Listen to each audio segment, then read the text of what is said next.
Bonjour à toutes et à tous, l'actu du plus, c'est parti. L'enquête se poursuit pour déterminer les circonstances de la mort d'une adolescente vendredi soir entre Vouré et Moirans. Selon les premiers témoignages, la jeune fille de 15 ans qui marchait au bord de la route aurait été accrochée par un bus qui passait à proximité dont la porte de la soute était restée ouverte pour une raison inconnue.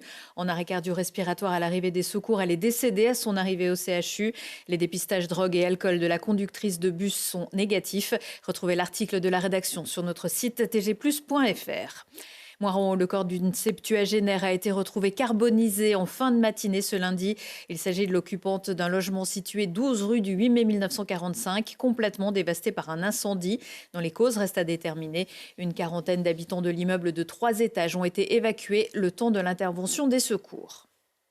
La lumière s'éteint déjà et le film est terminé. C'était ce lundi la dernière séance du conseil municipal présidé par Éric Piolle.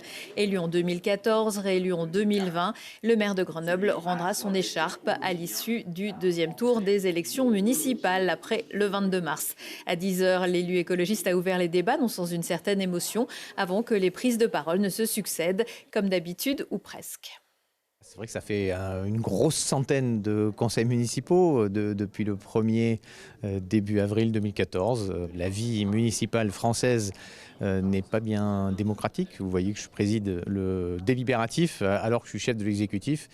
Ça pourrait sembler incongru à n'importe qui de normalement constitué, et ça semble d'ailleurs incongru aux maires que je rencontre qui viennent d'autres pays et qui sont sidérés de voir comment ça se passe en France.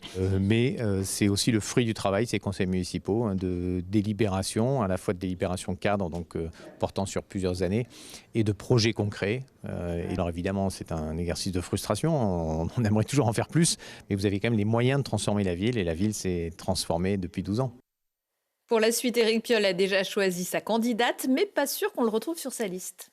Je soutiens Laurence Ruffin et son équipe. Voilà, je la soutiens pleinement, sans aucune réserve, avec au contraire beaucoup de joie et de fierté. Et je ne serai pas l'espèce de vieille ombre d'ex qui continue de rôder dans le paysage. C'est un engagement qui est, en termes d'énergie, extrêmement chronophage et énergivore.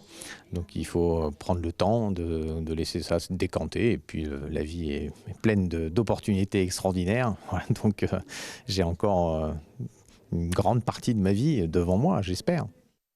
Si vous souhaitez exprimer votre voix aux élections municipales et que vous n'êtes pas encore inscrit sur les listes électorales, il ne vous reste plus que quelques heures pour le faire. Toutes les infos dans l'article en ligne sur tgplus.fr.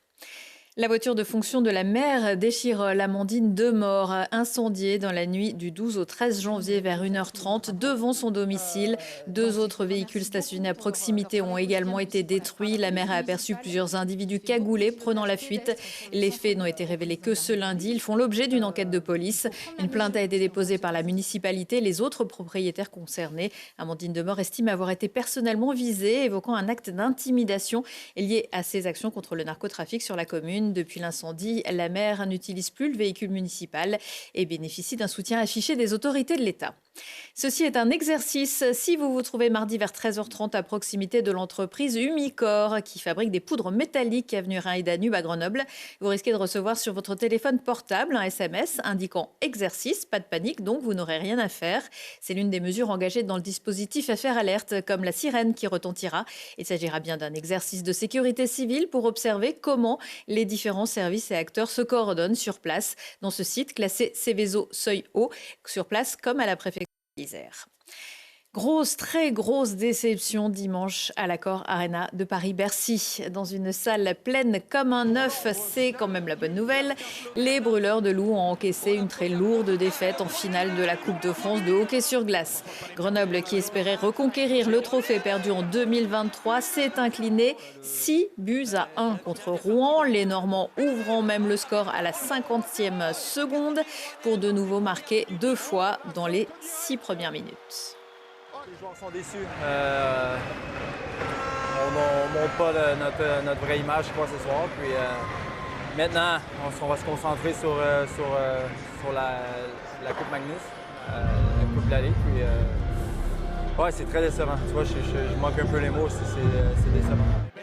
On fait un mauvais début de match, puis après, pour revenir à 3-0 avec un patineur comme ça, c'est compliqué. Puis ensuite, on n'arrive pas à gérer derrière. Et puis voilà, non, on a été mauvais pendant 60 minutes, ils ont été meilleurs que nous.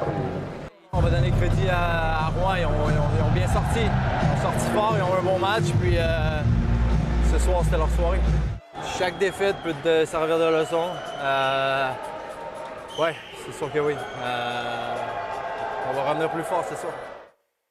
Aurélien Der, Pierre Crinon et Sacha Treille ont rejoint l'équipe de France avec laquelle ils disputeront les Jeux Olympiques de Milan-Cortina à partir de la semaine prochaine. Sur cette lourde défaite, le président des Brûleurs de Loups n'a pas eu de mots assez durs pour son équipe.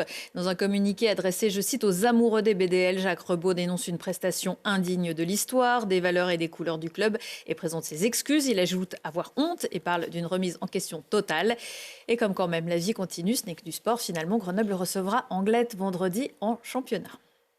On pourra toujours se consoler en allant écouter ABBA, juste en face de Pôle Sud, à l'auditorium d'Alpexpo. Les Suédois ont aussi leur groupe hommage qui s'appelle ABBA Gold. Les musiciens se produiront donc mardi soir pour se trémousser sur Waterloo, Mamma Mia, Dancing Queen et bien d'autres. C'est le moment de sortir pas de def et paillettes. Toutes les actualités, le fil info, les émissions à retrouver sur notre site tgplus.fr, sans oublier nos réseaux.